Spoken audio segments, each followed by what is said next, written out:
I'm Gabriella Draney. I am CEO and founder of Tech Wildcatters in Dallas, Texas. We are the world's first and leading B2B accelerator. And we've also launched Health Wildcatters in the healthcare space. And this summer we're launching the Emerge Wearables program in partnership with Department of Homeland Security. The idea is, so the Office of Science and Technology out of Homeland Security has been trying to figure out ways to get newer technology into the hands of the people that they work with and for. And so first responders are one of those groups, first responders being fire, emergency, all the different groups, policemen, etc. So their idea to start off was to work with specifically wearable technology. So they basically sent out a solicitation trying to find accelerators that would do the public-private partnership and run the programs for them. So we'll still be choosing the companies and running them through our normal program and same 8% equity, $25,000 investment, etc. But it's with their support. So we've got that kind of customer development built into the program. We hired Kane as our executive director for Tech Wildcatters last year in about October. And the idea is basically to allow me to spend more time growing new programs and then working with our portfolio companies. So she's doing an amazing job running the day-to-day, working with our investors and also all the companies. And she's quite the communications professional. She actually comes partially from a corporate background, which is important, being B2B, but then also a startup background as well. So it's been a wonderful experience so far, and it has allowed us to grow in a lot of different ways. The growth of Tech Wildcatters started a couple of years ago when we started Health Wildcatters. And we've been toying with, do we want to start more accelerators, or do we want to do something else with our resources when they sort of sit idle for part of the year? So we've looked at quite a few different things, and we've got some more stuff up our sleeve. We've added 2 new programs within the accelerator itself. One is our Corporate Innovation Network. So it's 10 Fortune 500 corporate partners that they come in and do customer discovery right there with our startups, and they actually beta test their products, which helps them, of course, with their innovation practice, etc. And then we also started something for our alums that have gotten over $1 million in run rate, and we call it the Scale Club.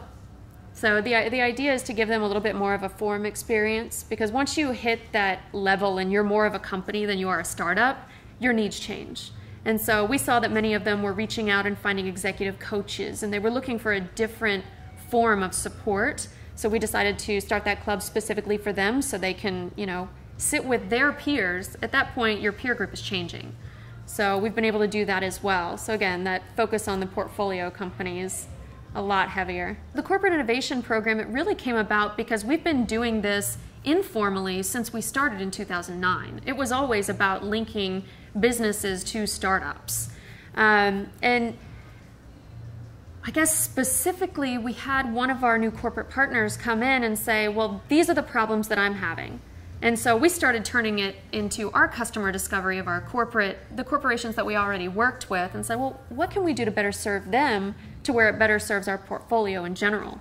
And came up with the network, learned from them that they actually want to sit with their peers and they don't get the opportunity very often. Yeah, they'll go to some industry things, but they don't get to sit with necessarily other CIOs, CMOs, and talk about innovation in a place where it's less risky. So that's what we're allowing them to do, and then of course also being in front of all these innovative ideas and entrepreneurs. It's really exciting. Tech Wildcatters was started in 2009 as, really at the time, it was the first B2B accelerator before they were even called accelerators. They didn't actually have a name for what our kind of company is. We started it specifically because we're in Dallas, Texas, and I don't know about you, but you don't hear about, the latest consumer exciting thing always happening out of Dallas, Texas, although some really cool consumer things have happened there. They tend to get all of their attention in other cities. What we do have is one of the largest concentrations of corporations in the world, one of the largest concentrations of Fortune 500. So we said, you know what, my first company was B2B. That's what we understand. Why don't we just stick with what we're good at and play to our strengths versus playing to something that maybe Dallas doesn't understand as well as a city like San Francisco. So that's how we started B2B. I think a lot of people don't do it because, I'll be honest, I had so many people tell me, oh no, you have to do consumer or nobody will care. You have to do, if you do this, then I'll care. And I'm like, you know what? But we can't be better than everybody else at it. And in the end, I don't want to do anything that I can't be the best in the world at it. So I think people do need to understand if that's their strength, if they have a particular vertical strength, quit trying to run away from it and be something that you're not. Take total full advantage of what you are. As far as our portfolio companies in this B2B space and what we see that's innovative, what I've seen that's really interesting are the ones that truly get in and do deep customer discoveries, customer development. So we have a company called Validic, and it's been funded by Mark Cuban and by some other larger venture capital funds. But what they did originally, they came in and it was a challenge for gyms, and they'd set up challenges between the members and, you know, work on attrition. Gyms don't care about attrition, honestly. They just want as many new members walking in the door as they can get. So what they were finding is that it was great and they were making money, but it wasn't going to scale. And they came in specifically to say, okay, what product is it that we need to build that is scalable?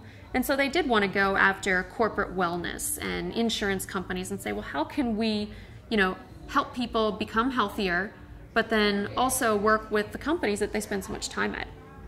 And over time, they found that one of the biggest issues was just access to all the data coming off of all these wonderful things that are starting up. So we have so many apps on our phone, we have so many wearables out there.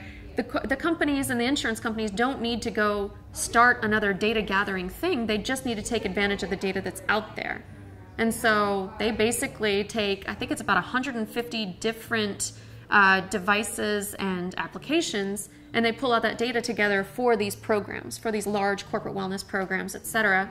But I mean, it's amazing stuff, like the kind of analytics that they're pulling off of it now and the type of stuff they're doing allows companies to pay people for good habits. You couldn't do that before, you know, and you can't do it if you try to build it all in-house. So it's taking some of this amazing innovation that we see in the consumer side and bringing it into the business in a whole different way.